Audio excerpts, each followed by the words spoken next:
આ કામના અરજદાર પબ્લિક આરોપીને શંખેશ્વર પોલીસ સ્ટેશન ગુના રજિસ્ટર નંબર 11-71/2024 પ્રોહિબિશન એક્ટની કલમ 65A, 65E, 116B મુજબના નોંધાયેલા ગુનામાં પોલીસ દ્વારા તેઓની ધરપકડ થવાની દહેશત હોઈ તેઓએ તેઓના વિદ્વાન વકીલશ્રી મારફતે ક્રિમિનલ પ્રોસિજર કોડની કલમ 438 અન્વયે અરજીમાં જણાવેલ હકીકતો અને કારણોસર હાલની આગોતરા જામીન અરજી દાખલ કરેલ છે. પકડો.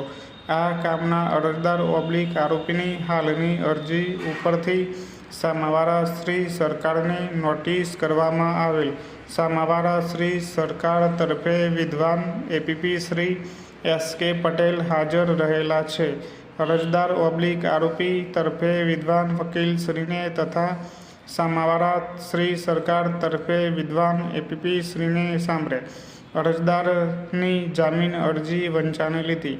અરજદાર તરફે આંક 3ના દસ્તાવેજી લિસ્ટથી રજૂ થયેલ દસ્તાવેજી પુરાવાઓ તેમજ આંક 7થી રજૂ થયેલ સોગંદનામું તથા તપાસના પોલીસ પેપર્સ વંચાને લીધા. અરજદાર તરફે વિદ્વાન વકીલશ્રીએ દલીલ કરતા જણાવેલ છે કે હાલના ગુનાના કામે અરજદારની ધરપકડ થવાની દહેશત છે. અરજદાર ગુના વિશે કંઈ જાણતા નથી અને તે નિર્દોષ છે. આરોપી સ્થળ ઉપરથી મળી આવેલ નથી કે આરોપીના કબજા ભોગવટામાંથી કોઈ પ્રોહિબિશન મુદ્દામાલ મળી આવેલ નથી. આરોપી સામે પ્રથમ દર્શનીય કેસ નથી. આ કામે કોઈ મુદ્દામાલ રિકવર કરવાનો બાકી નથી. હાલનો ગુનો જેએમએફસી ટ્રાયબલ ગુનો છે. વધુમાં આરોપી અત્રેના જિલ્લાના કાયમી રહેવાસી છે, જેથી ક્યાંય નાસી ભાગી જાય તેમ નથી. આરોપીની ધરપકડ કરવામાં આવે તો તેઓની પ્રતિષ્ઠાને ખૂબ જ હાનિ પહોંચે તેમ છે તેમજ તેમના પરિવારને પારાવાર મુશ્કેલીઓનો સામનો કરવો પડે તેમ છે.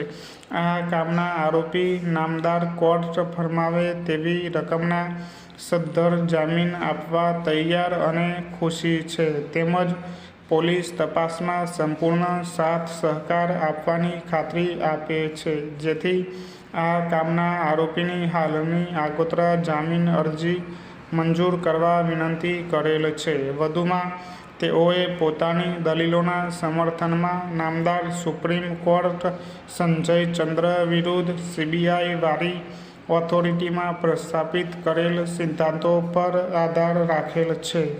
સામાવાળા તરફથી સરકારશ્રી તરફે વિદ્વાન એપીપી શ્રીએ દલીલ કરતા જણાવેલ છે કે આરોપીએ પોતાના આર્થિક ફાયદા સારું પોતાની કબજા ભોગવટાની રહેણાંક ઓરડીમાં પલંગના ખાનામાં ગેરકાયદેસર વગર પાસ પરમિટની ભારતીય બનાવટના વિદેશી દારૂની બોટલો, બિયર ટીન કુલ નંગ 255 કિંમત ₹28,210નો પ્રોહિબિશન મુદ્દામાલ વેચાણ અર્થે રાખી રેડ દરમિયાન હાજર નહીં મળી આવી ગંભીર પ્રકારનો ગુનો આચરેલ છે.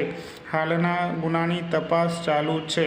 વધુમાં આરોપી સામે અગાઉ કુલ 6 ગુનાઓ નોંધાયેલ છે, જેમાં 5 ગુનાઓ પ્રોહિબિશનના છે અને 1 ગુનો પોક્સો એક્ટ મુજબનો છે અને આરોપી સામે હારીજ પોલીસ સ્ટેશનમાં પાસા નંબર 21/2021 કલમ 3 મૂકવામાં આવેલ છે. અરજદાર આરોપી આવા પ્રકારના ગુના કરવાની ટેવ વાળા છે. હાલમાં તપાસ ચાલુ છે અને આરોપી નાસ્તા ફરતા છે. જો આરોપીની આગોતરા જામીન અરજી મંજૂર કરવામાં આવે તો તપાસને વિપરીત અસર થાય તેમ છે, જેથી સોગંદનામું તથા ગુનાની ગંભીરતા ધ્યાને લઈ આરોપીની હાલની જામીન અરજી નામંજૂર કરવા વિનંતી કરેલ છે.